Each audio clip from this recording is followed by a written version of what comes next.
Latar belakang: PT Penerbit Erlangga merupakan salah satu perusahaan yang bergerak dalam bidang jasa dan dagang yang hadir pada tahun 1952 dan melayani semua ilmu pengetahuan dalam perkembangan kompetensi sumber daya manusia di seluruh jenjang pendidikan, mulai dari TK sampai dengan perguruan tinggi, yang memiliki 16 kantor cabang di Indonesia dan salah satunya adalah di Provinsi Bengkulu.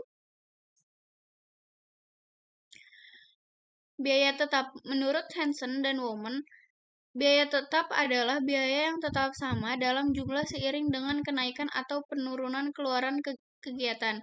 Sedangkan menurut Zulfikri adalah biaya yang jumlahnya sampai tingkat kegiatan tertentu relatif tetap dan tidak terpengaruh oleh perubahan volume kegiatan. Jadi, pengertian di atas dapat disimpulkan bahwa biaya tetap adalah biaya yang sifatnya tetap walaupun kegiatan produksinya berubah-ubah.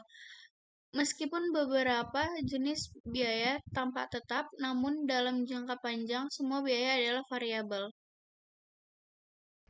Nah, biaya tetap atau fixed cost itu disimpulkan bahwa biaya variabel adalah biaya yang secara total berubah proporsionalnya seiring dengan perubahan kegiatan produksi. Biaya variabel meliputi biaya langsung, pekerja langsung, bahan penolong tertentu, dan biaya pengerjaan ulang. Nah, biasanya biaya variabel secara langsung diidentifikasikan dengan kegiatan yang mengakibatkan adanya biaya tersebut. Nah, kemudian ada juga biaya semi variabel. Menurut Carter dan Yusri yang diahlibahasakan oleh Krista, yang disebutkan bahwa biaya semi variabel didefinisikan sebagai biaya yang memperlihatkan baik yang karakteristik dari biaya tetap maupun dari biaya variabel. Pemasaran adalah suatu proses manajerial di mana individu atau kelompok memperoleh apa yang mereka inginkan melalui kegiatan penawaran barang. Konsumen memiliki cara yang berbeda-beda untuk memenuhi kebutuhan. Apabila mereka mempunyai kebutuhan, maka mereka akan memilih produk atau jasa yang memberikan keuntungan yang besar.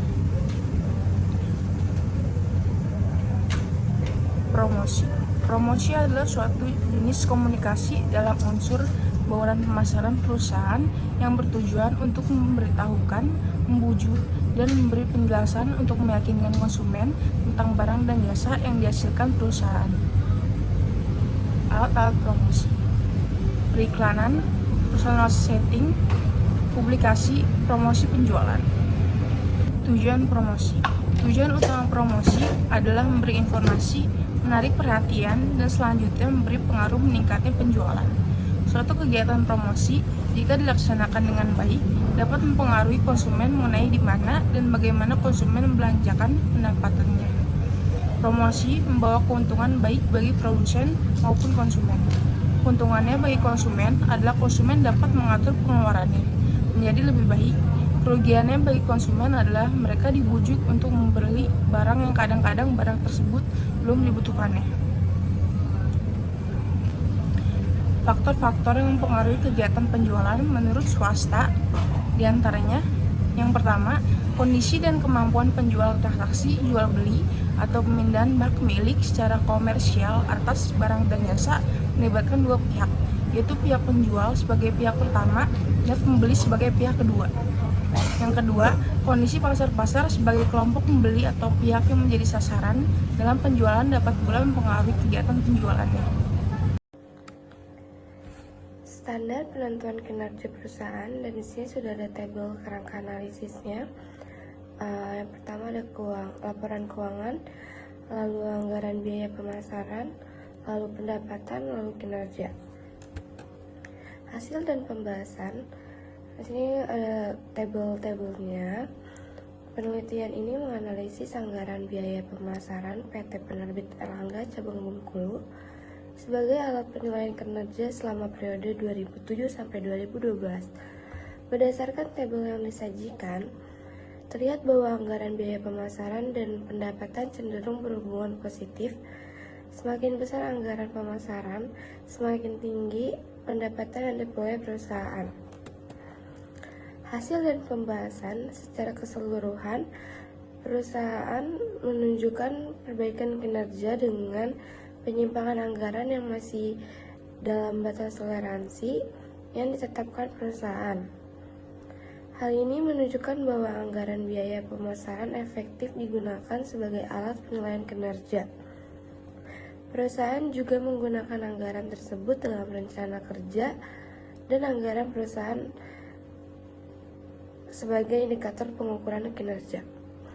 Penerapan tipe pengukuran kinerja feedback control memungkinkan perusahaan untuk membandingkan pendapatan dengan anggaran, menganalisis penyimpangan, dan mengambil tindakan korektif bila diperlukan.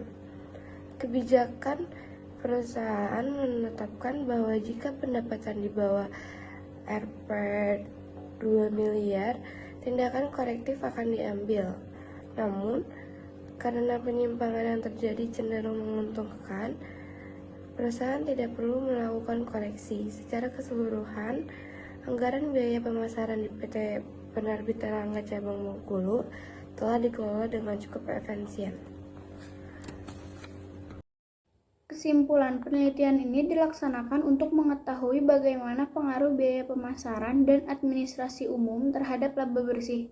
Berdasarkan hasil analisis, penelitian dapat menyimpulkan sebagai berikut.